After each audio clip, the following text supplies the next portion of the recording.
अस्सलाम वालेकुम, जुम्मा मुबारक। और सबसे पहले पटवारियों को खुशखबरी कि इमरान ख़ान को नाअहल कर दिया गया है इलेक्शन कमीशन की तरफ से।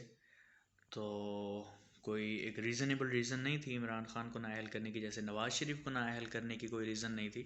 इमरान ख़ान को नाअहल किया गया है कि उसको जो गिफ्ट मिला था वो गिफ्ट सेल करने पे उसकी डिटेल्स जो हैं वो न्यूज़ में है। मतलब एज़ पर लॉ क्या है वो हमें नहीं पता, बट एक ऐसी रीज़न पे किया गया है जो कि एक करप्शन के हैवी करप्शन के ज़ुमरे में नहीं आती। और एज़ इट इज़ जैसे नवाज़ शरीफ को नाअहल किया गया था कि अपने बेटे से तनख्वाह ना लेने पे।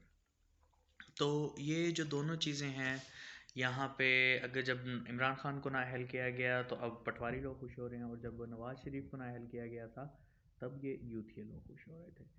लेकिन इस सब में जो नुकसान हो रहा है वो हमारे मुल्क का ही हो रहा है, क्योंकि जो प्राइम मिनिस्टर है किसी भी मुल्क की सबसे ऊपर वाली सुपीरियर पोस्ट होती है।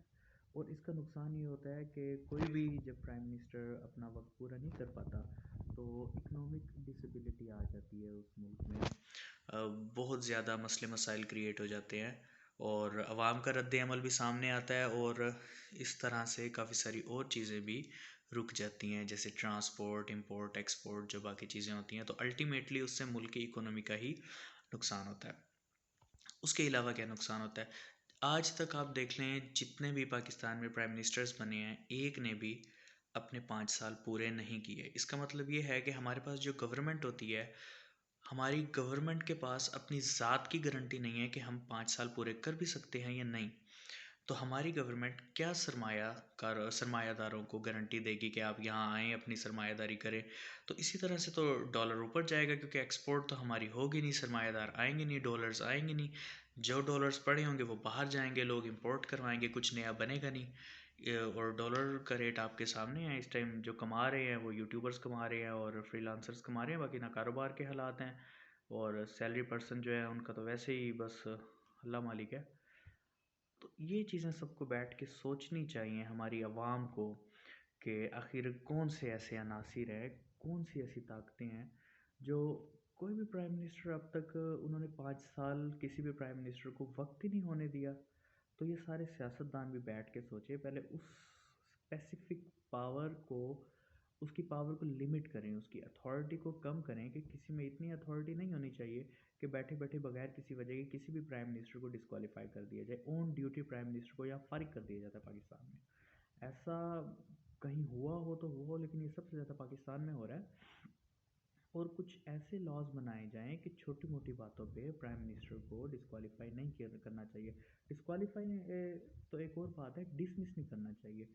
फॉर एग्जांपल अगर किसी की करप्शन पकड़ी गई है तो उसके अगेंस्ट केसेस ओपन होने चाहिए और उसको उसका पीरियड पूरा कर देना चाहिए, ताकि एटलीस्ट दूसरे ममालिक की नज़रों में पाकिस्तान एक स्टेबल स्टेट की हैसियत से जाए। ये तो बहुत ही ज़्यादा डिसस्टेबिलिटी आ गई ना दूसरे मुल्कों की नज़र में कि यार यहाँ की गवर्नमेंट जो है वो अपना टेन्योर ही नहीं पूरा कर पाती, अपना पीरियड ही नहीं पूरा कर पाती। और बाकी इस तरह से जो नैब केसेस बनते रहे हैं, जैसे ही कोई prime minister, on duty prime minister, किसी केस में पकड़ा जाए, छोटे केस में लाइक करप्शन या इस तरह की जैसे नवाज़ शरीफ का है या इमरान खान का है, उनके खिलाफ केसेस ओपन कर देने चाहिए। और जब उनका पीरियड पूरा हो जाए फिर उसके खिलाफ एज़ पर लॉ उनकी इन्वेस्टिगेशन होनी चाहिए। दूसरा, प्राइम मिनिस्टर को डिसमिस सिर्फ उस सूरत में किया जाए जब वो कुछ ऐसे फैसले ले रहा हो जो मुल्क के अगेंस्ट हो, जो गद्दारी में आते हों। जैसे कि मुशर्रफ ने लिया था, मुशर्रफ ने किसी दूसरे मुल्क को हवाई अड्डे दे दिए, किसी दूसरे मुल्क को पाकिस्तान में एंटर कर दिया कि आप आएँ और जाके हमारे अफ़गानी भाइयों पे हमला कर दें। तो ये भी कहीं ना कहीं गद्दारी में तो आता है। तो ये सब अब पाकिस्तानी अवाम को सोचना होगा कि अब मुल्क किस तरफ जा रहा है। बल्कि मुझे तो खुशी हुई है इमरान खान डिस्क्वालीफाई हो गया, तो अब ज़रा ये यूथ ये और ये पटवारी बैठ के सोचेंगे कि यार ये तो हमारी तो कोई वैल्यू ही नहीं है, वोट्स की तो कोई अहमियत ही नहीं रह गई।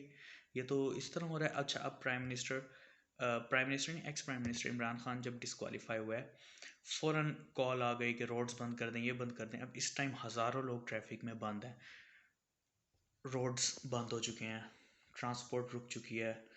फ़िलहाल जो हमारे स्टॉक्स हैं वो फ़िलहाल मंजमद हो चुके होंगे और सब कुछ, सारा निज़ाम इस टाइम फ्रीज़ हो जाएगा। तो अब क्या नुकसान हो रहा है, किसका नुकसान हो रहा है? नवाज शरीफ का हो रहा है, इमरान खान का नहीं, ये पाकिस्तान का ही हो रहा है, उसी अवाम का हो रहा है जिसने रोड्स बंद किए हुए हैं, दूसरे लोगों को तंग कर रहे हैं, ये उन्हीं का खुद का नुकसान हो रहा है। इससे क्या होगा, फिर से डॉलर ऊपर जाएगा आहिस्ता आहिस्ता, जैसे डॉलर नीचे आ रहा था अभी, डॉलर फिर से मे बी 250 तक चला जाए, क्योंकि फिर से ये एक डिसेबल स्टेट हो चुकी है पाकिस्तान इस टाइम। अब कुछ लोग आर्मी के अगेंस्ट भी कहते हैं कि आर्मी ने करवाया तो फिर ये सिविल नाफरमानी शुरू हो सकती है, फिर उसके कॉन्सिक्वेंसेस उससे भी ज़्यादा हो सकते हैं।